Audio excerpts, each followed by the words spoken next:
Fala, gente. Como é que estão as coisas? Tudo tranquilo?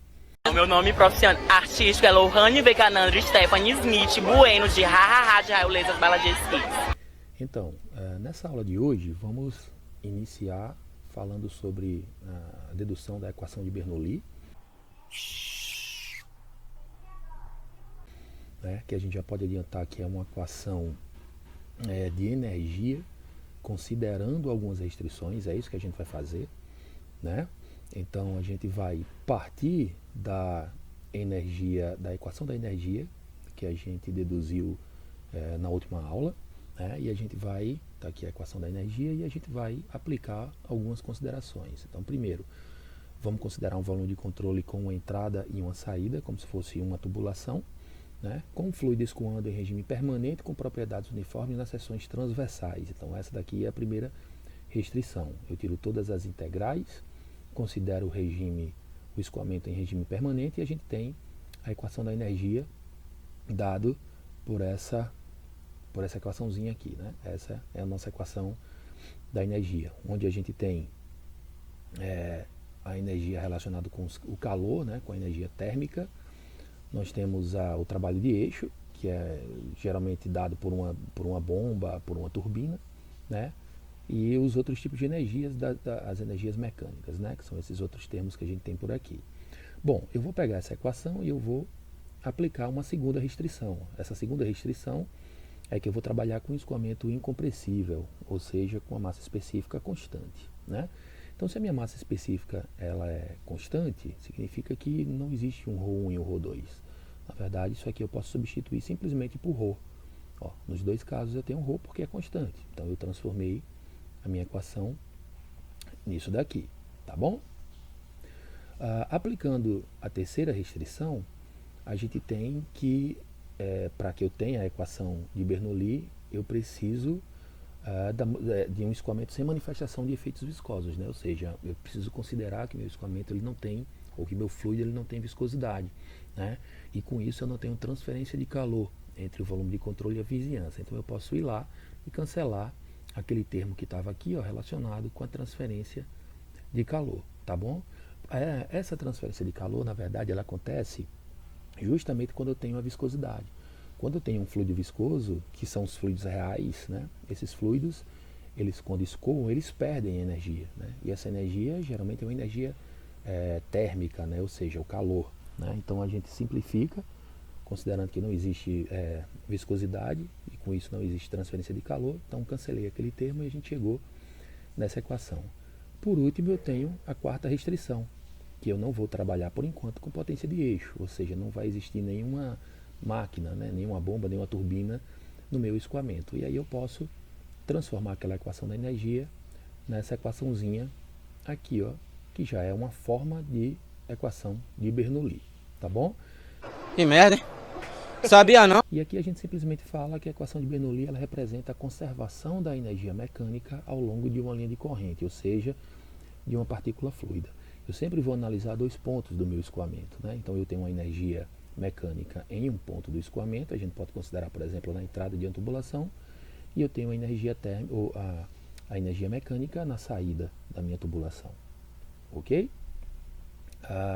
Existem duas formas da gente abordar a equação de Bernoulli. Uma delas é através da dimensão de pressão, né? Então a gente tem a equação de Bernoulli escrita dessa forma aqui, ó, onde esse primeiro termo ele é uma pressão hidrostática, tá? Esse segundo termo aqui ele é uma pressão dinâmica e esse terceiro termo aqui é uma pressão estática, tá ok? Então aqui, ó, como a gente já viu que isso daqui é uma equação da energia, pode soar um pouco estranho a gente dizer que está trabalhando em dimensão de pressão, né? Porque pressão não é energia. Mas se vocês observarem, ó, aqui eu tenho pressão. Quem é pressão? Pressão é força sobre área, ou seja, Newton por metro quadrado. Se eu multiplicar e dividir pelo metro, matematicamente eu não fiz nada, né? Porque eu multipliquei e dividi pela mesma coisa. Mas aí o que é que eu tenho? Ó, na hora que eu multiplico e divido pelo metro, eu tenho Newton vezes metro, que é o joule, dividido por metro cúbico, ó, metro quadrado vezes metro, ou seja, a energia, que é o joule, por volume. Então isso aqui continua sendo uma equação da energia, né? Digamos assim, tá? Mas eu estou abordando ele como uma dimensão de pressão. Será que é só eu que bebo? Será que é só eu que estou bebendo? Hein? Aí aqui, antes da gente continuar, a gente tem justamente quais são os tipos de pressão. Nesse primeiro caso, nós temos a pressão estática, que como o próprio nome já diz e como a gente já estudou, ela representa uma pressão termodinâmica real do fluido, ou seja, não incorpora nenhum efeito dinâmico. É aquela força que o fluido, que as partículas do fluido estão exercendo nas paredes, né? Aquela pressão que a gente já conhece. Então, se eu colocar, por exemplo, aqui eu tenho a minha tubulação. Se eu colocar um piezômetro aqui, ó, o que é que acontece? Como esse fluido ele está pressurizado, digamos assim, ele vai tender a sair dessa tubulação, né? Então ele vai subir aqui, ó, tá bom? Então eu tenho como medir essa pressão estática simplesmente fazendo o gama desse fluido multiplicado por essa altura, ok? Isso é a pressão estática, que é aquela pressão que não representa nenhum efeito dinâmico, né? Ou seja, ele não leva em consideração a velocidade de escoamento do meu fluido. E já que por outro lado a gente tem a pressão dinâmica. Aí sim, o que é essa pressão dinâmica? Né? Essa pressão dinâmica ela representa o aumento da pressão quando ela é medida em relação a uma pressão estática, né? Quando um fluido é desacelerado até a velocidade nula. Na verdade, o que é que significa isso? Ó, esse piezômetro ele mede as pressões estáticas. Já esse tubinho aqui, que a gente chama de tubo de Pitot, ele serve justamente para medir as pressões dinâmicas. Na verdade, o que é que acontece? Ele é um tubo que é assim, ó, curvado, né? Aberto aqui nessa extremidade e aberto na outra. Na hora que eu coloco esse tubo no meu escoamento, o que é que vai acontecer? O meu líquido que está sendo escoado aqui, ó, da esquerda para a direita, ele vai entrar nessa tubulação e ele vai subir. Ele sobe, sobe, sobe, sobe. Quanto maior a velocidade que eu tenho do meu escoamento, mais esse fluido vai subir, sendo que vai chegar um momento que ele para.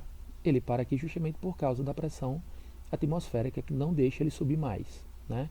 E nesse momento aqui que ele parou, ou seja, ó, quando um fluido é desacelerado até velocidade nula, nesse momento aqui que ele para, eu tenho como saber que altura é essa daqui, ó, e eu sei que isso daqui, né, essa altura que eu tenho seria a minha pressão total, ou seja, seria a minha pressão estática que eu já tenho, ó, minha pressão estática, e esse pedacinho daqui para cá, ó, seria a minha pressão dinâmica. Se vocês observarem, por que essa minha pressão, essa minha coluna de líquido, ela está maior ou mais alta do que essa? Porque aqui, essa minha pressão, ela pegou, além da pressão estática, também a pressão dinâmica. Então isso eu preciso ter cuidado. Eu tenho que ter cuidado, em alguns casos mais reais, porque eu tenho que saber que se eu aumentar a velocidade do meu escoamento, se eu aumentar a vazão do meu escoamento, eu vou aumentar a pressão também. Então, às vezes, a gente tem uma medida de pressão estática e eu preciso saber que quando eu colocar aquele fluido para escoar, essa pressão ela vai aumentar. Então, em algumas situações, eu preciso conhecer isso para evitar, por exemplo, que a minha tubulação não resista a essa pressão, tá? Eu posso fazer um cálculo, por exemplo, de resistência da tubulação a uma pressão, sendo que essa pressão que eu fiz foi uma pressão estática. Mas quando eu colocar o meu fluido para escoar, essa pressão ela vai aumentar, né? Que ela vai ser um somatório da estática que eu já tinha com a dinâmica.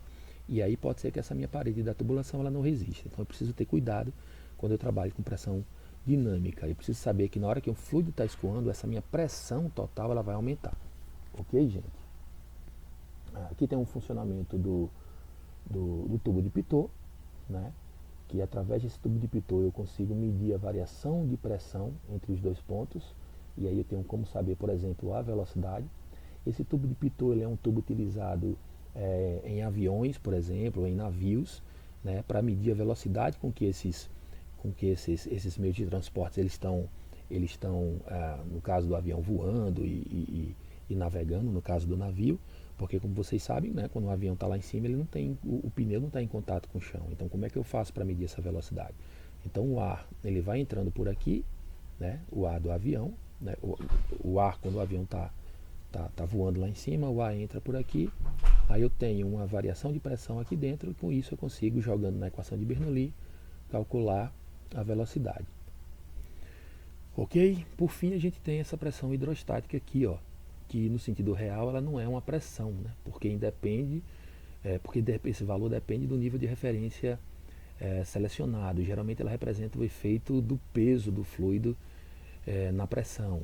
E aqui a gente tem uma observação que geralmente a gente adota como referencial o centro da tubulação. Se vocês observarem, aqui tem um Y. Esse Y é relacionado com a altura. Ele significa como é que seria essa pressão hidrostática com base na altura em que esse fluido está, né, em relação a um referencial. Isso aqui acontece muito, por exemplo, quando eu tenho uma tubulação, por exemplo, inclinada. Ó. Quando eu tenho uma tubulação inclinada, se eu tomar isso aqui como a minha referência, eu vou ter um ponto 1, que vai estar aqui na minha referência, e eu vou ter um ponto 2. Ó. Esse ponto 2 ele vai estar a uma altura da minha referência, uma altura qualquer. Então esse Y ele é justamente para isso. Ó. Ele mede como se fosse uma variação dessas pressões hidrostáticas entre um ponto e outro, quando eles estão em níveis diferentes. Aqui a gente tem a pressão total, que a gente já tinha comentado, que ela pode ser falada como se fosse uma pressão de estagnação também, e aí eu vou explicar por que ela tem esse termo, né, de pressão de estagnação. Então, se vocês olharem aquele nosso desenho que a gente mostrou anteriormente, né, onde eu tenho o meu fluido escoando e aqui eu tenho o tubo pitot, né? Então esse fluido ele vai entrando por esse tubo pitot até chegar a um ponto que ele não vai subir mais por causa da pressão atmosférica, não é isso? Então na hora que ele chega nesse ponto e ele para, aqui dentro do fluido do tubo pitot ele está completamente cheio de fluido. Então nesse momento vocês percebem o seguinte, ó, que o fluido que está escoando nesse sentido, ó, o fluido que está escoando nesse sentido, ele não entra mais, ele não consegue mais entrar aqui. Ó. Por que ele não consegue? Justamente porque aqui está cheio de fluido. Então se está cheio de fluido, esse fluido que está vindo escoando, ele não consegue mais entrar. Então ele vem e faz isso. Ó. Ele passa direto. Então a gente diz que esse ponto aqui, ó, é o ponto de estagnação. E se vocês observarem, ó, como eu estou no mesmo fluido e no mesmo nível, esse ponto de pressão vai ser a mesma pressão que eu tenho aqui, ó. Aqui é a mesma pressão, porque está no mesmo nível e eu tenho o mesmo fluido, e tudo isso aqui está parado. Então, como é que eu faço para medir essa pressão aqui, que a gente chama de pressão total ou de pressão de estagnação? É simplesmente a soma dessa pressão aqui, ó, que é a minha pressão estática, que é o P, com essa pressão aqui, ó, daqui para cima, que é o quê? Que é a minha pressão dinâmica. Então a gente tem que a pressão total ou a pressão de estagnação, ela é a soma da pressão estática e pressão dinâmica. Ok? Aqui, ó, quando a pressão de estagnação e a pressão estática são medidas em um ponto específico, a velocidade local do fluido naquele ponto pode ser calculada por essa equaçãozinha. Tá certo? O que é que acontece aqui, ó? O que acontece aqui é o seguinte, quando eu vou calcular, por exemplo, a velocidade em algum outro ponto aqui fora, que a gente vai fazer exercício sobre isso, eu preciso saber qual é a velocidade que eu tenho do outro lado. Porque jogando na equação de Bernoulli, se vocês lembrarem da equação de Bernoulli, lá eu tenho função de duas velocidades, V1 e V2. Né?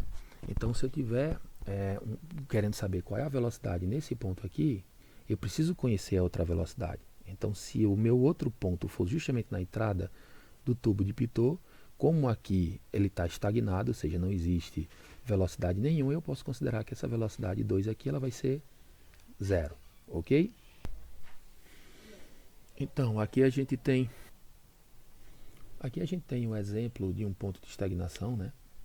Quando a gente tem um corpo em repouso e ele é imerso em uma corrente de escoamento, o fluido é parado no que se define como ponto de estagnação. Então, aqui eu tenho um objeto imerso em uma corrente de escoamento, né? Aqui eu tenho o escoamento e nesse ponto aqui, ó, eu tenho o meu ponto de estagnação, tá bom? Ou seja, a pressão desse ponto aqui, ele corresponde à pressão de estagnação, que seria a pressão estática mais a pressão dinâmica, ok? Só um exemplo para que vocês consigam acompanhar.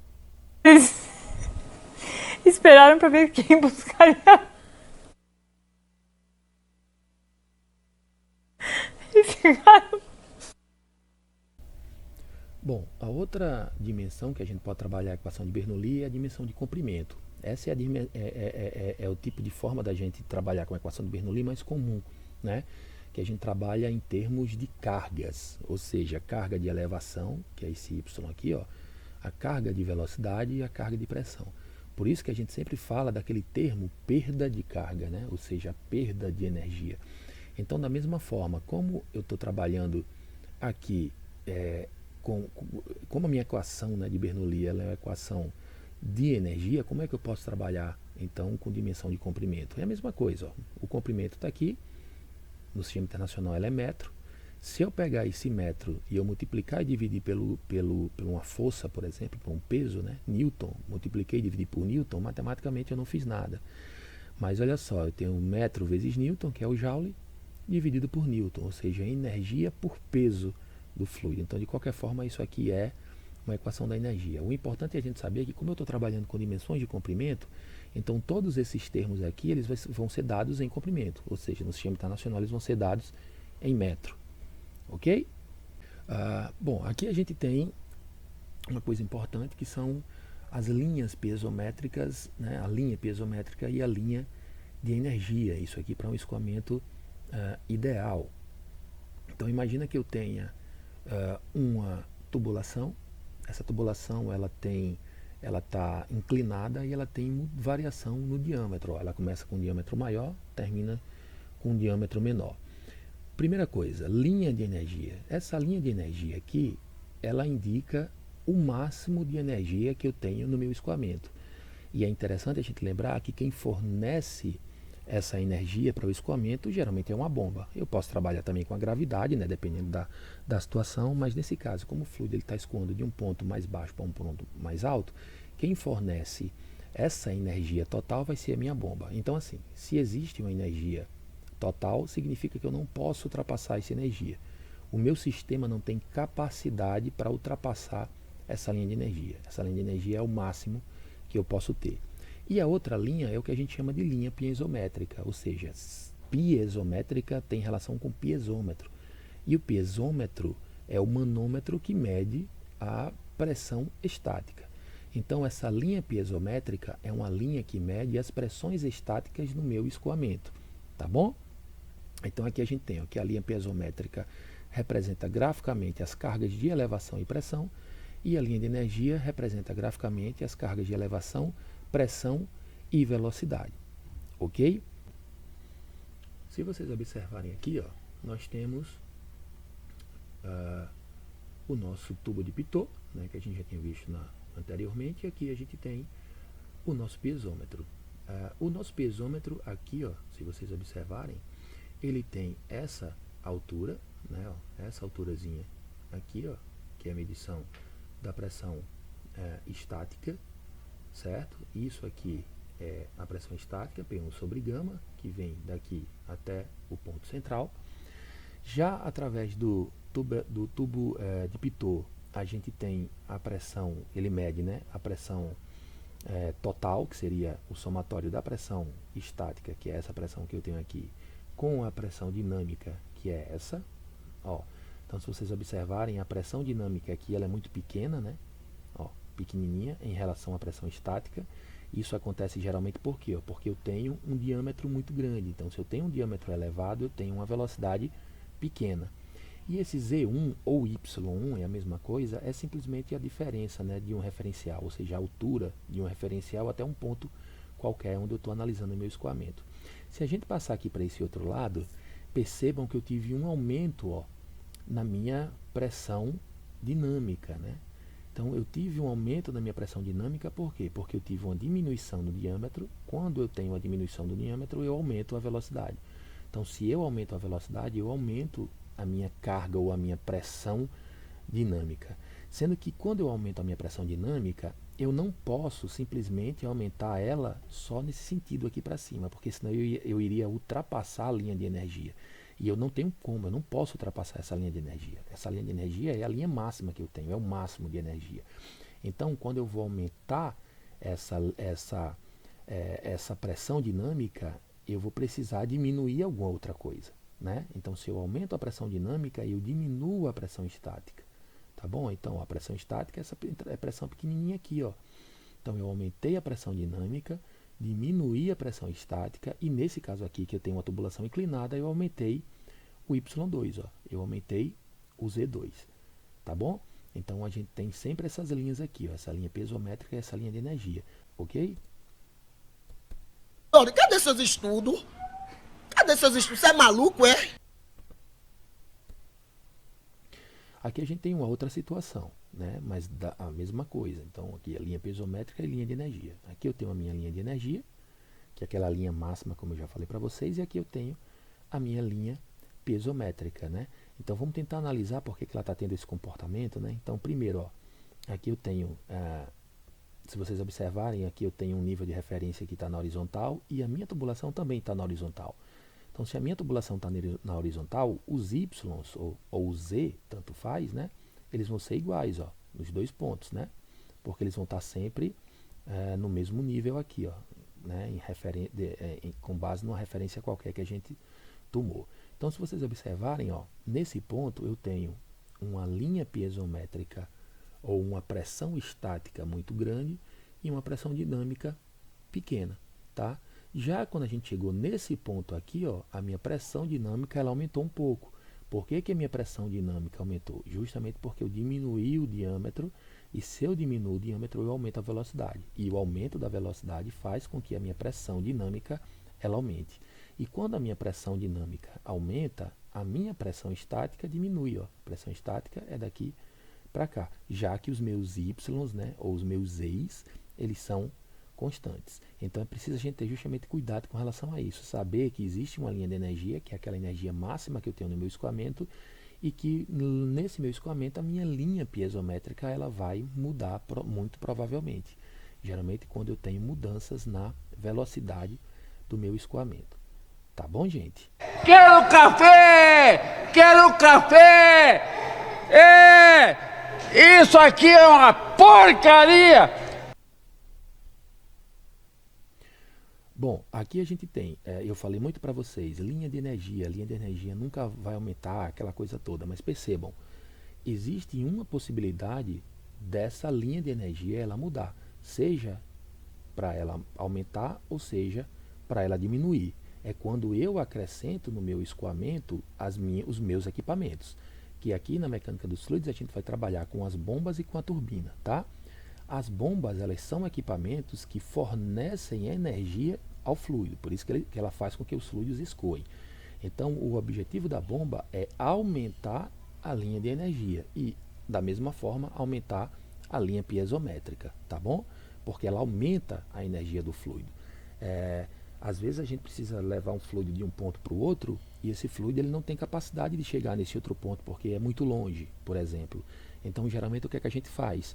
A gente vai colocando bombas em série, ou seja, a cada 2, 3 quilômetros eu coloco uma bomba. Porque na hora que eu faço isso, que eu coloco uma bomba a cada 3 quilômetros, na hora que a minha linha de energia ela vai diminuindo, quando ela vai chegando perto de ficar muito pequena ao ponto de eu não conseguir mais escoar o meu fluido, aí a gente coloca uma bomba. Porque essa bomba faz com que essa linha piezométrica ela suba de novo, ou essa linha de energia ela suba de novo. E aí ele vai ter mais condição de conseguir escoar por mais tempo, tá bom? Então a bomba ela tem essa característica de aumentar as linhas, né? A linha de energia, a linha piezométrica, e a turbina é o contrário. A turbina ela tem a função de diminuir, de retirar a energia do fluido. É o caso da turbina de uma usina hidrelétrica. A água vem com energia cinética e energia potencial, passa por essa turbina, a turbina retira parte dessa energia mecânica e transforma em energia elétrica, tá bom? Então é isso, gente. Essa é a nossa primeira aula sobre equação de Bernoulli. E a gente vai ficando por aqui. E até a próxima. Abraço.